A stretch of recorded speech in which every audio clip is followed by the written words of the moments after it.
Candid. I'm Phil. I'm Chuck. And today we're going to be discussing the Joker. Yeah. As a character, how we've seen him in different media, and what we love about him, frankly. Yeah. That's what I want to talk about. I think both of us can go on record as saying our favorite Joker is, Chuck? Heath Ledger. You bet. Without a doubt. It is. He's the best live action Joker we've ever seen. He's the best Joker overall that we've ever seen. It's hard to argue that. It really is. And his portrayal brought a lot of nuance, and it was given a lot of attention, of course, because... Well, no one expected him to be good. Me, chief amongst them. Exactly. He wasn't expected to be a good Joker, and now we see that being the defining portrayal. Well, I mean, given his body of work leading up to that movie, right? You know, here's the guy from A Knight's Tale and 10 Things I Hate About You. Sure. And you're putting him into The Dark Knight to be the Joker? I mean, I remember seeing that. I'm like, get out of here. I mean, I actually was more harsh than that. I'm just not going to say that in front of the camera right now. That's fair. and like I said, I've said many times, whether in many of our different videos, I didn't even go see The Dark Knight in the theater because of how bad I thought that he was going to be as the Joker. And boy, was I wrong. And you know it from the first scene. I mean, you see him. Yeah, it's killer. Manipulate everybody in that first scene, and when he just takes the mask off, and what doesn't kill you makes you stranger. The buzz amazing about that movie when that came out, I remember everyone was telling me, dude, you need to see this movie. Yeah. I mean, the buzz was just killer. It was just incredible. And that was the first huge, in my opinion, it was the although Marvel has taken over, right, and really with the superhero format has really been the juggernaut. Sure. I think this was the first one, though. Even that said, well, this was the first of that age. It was of this age. Yeah, it was right the same year that Iron Man came out. And it was so much better than Iron Man. And that launched everything with the MCU. And it's a better movie than Iron Man. And Iron Man's a great movie. Yeah. But it's definitely my favorite Batman movie. Oh, 100%. I mean, there's no... Unquestionably. There's no contest at all with that. But it's probably, if not the best, it's one of the best superhero movies of all time. Yeah, I don't think it's the best at this point, but it's certainly in It's top 5. Top 5, you can make that argument. It probably, I would agree to that. It just, well, and it's because of the Joker. 100% because of the Joker. It's not because of the guy who sounds like he needs to take a dump. Right. It's Batman is not the star of his own movie. Not that one. The Joker in that. And Heath Ledger just incredible. So good. Like I said before, he brought so much nuance to the character. So good. You felt you were on edge whenever he was talking. You were on edge. You wanted to listen to every word he had to say. He was an intriguing character, and the Joker has always been a psychopath. But this Joker that we saw was, he might have been a little bit of a psychopath, but he had logic behind it, and he was brilliant. Well, it was kind of like if Dexter Morgan was the Joker. Yeah, in some ways. It really is. And one of the things I really like, I mean, there's a lot I like about Heath Ledger as a Joker, but one of the things he tells the story of, did I ever tell you how I got these scars? And it's different every time. Every single time. And, whenever he says that, he's about to do something to somebody. Yep. Every single time. And it was really great how Nolan manufactured that into the film. Sure. And Ledger's portrayal of that. I mean, he did it so damn well that it was like Phil said, it's very nuanced, but it's great, and the tone is really set with how he played the Joker. Sure. Well, and that goes back to the Joker as a character not really having a backstory. I mean, he has a little bit of one, but it's not, it's different all the time. And that's a nod to the comics with Heath Ledger telling a different story every time, you want to know how I got these scars. It's because every comic book writer who wrote for the Joker came up with a different origin story. And a different variety of the Joker. Absolutely. And, we've seen that in live action as well with, like, Cesar Romero playing him as a clown that's, I mean, quite literally a clown. The least scary Joker. The least scary, yes. The least scary Joker by a mile. By a ton, yeah. And then Jack Nicholson bringing that kind of manic craziness to him. But still cheesy. But still absolutely cheesy. We did a rewatch of Batman, the original Batman, for our most recent episode, and man, it was cheese. It's super cheese, and we remember it so differently because we were kids. But it really is a cheesy movie. Yeah. Yes, and very cheesy. As you move forward, you get another portrayal with like Jared Leto, which was Phil Hayes. It was so awful. I mean, I don't think it's as awful as Phil does, but Phil hates it. It's terrible.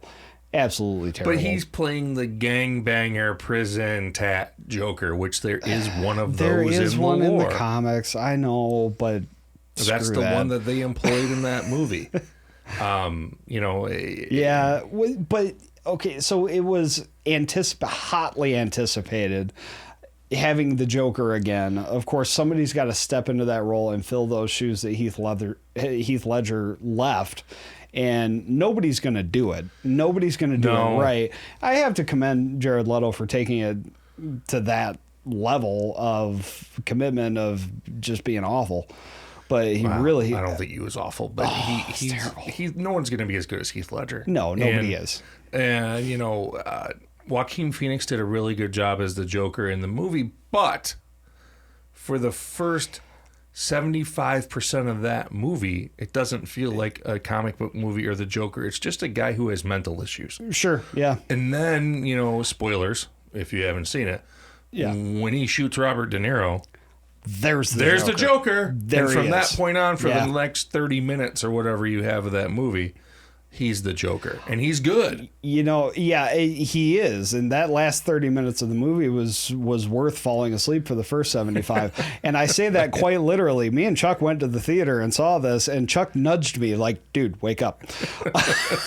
Because I did fall asleep during the first part of the movie. Yeah. But after that, I mean, it's a brilliant portrayal. But what I think we see in that movie is the inspiration for the Joker, because Joaquin Phoenix is an older, not old, but he's older version of the Joker, and Thomas Wayne is still alive when he's in this era. Yeah. So they're starting to be copycats, and maybe the Joker that Joaquin Phoenix portrayed is not the Joker that we see later on. Well, yeah, he's never going to play him in the DCU. No, I can't see that. He's just not that guy.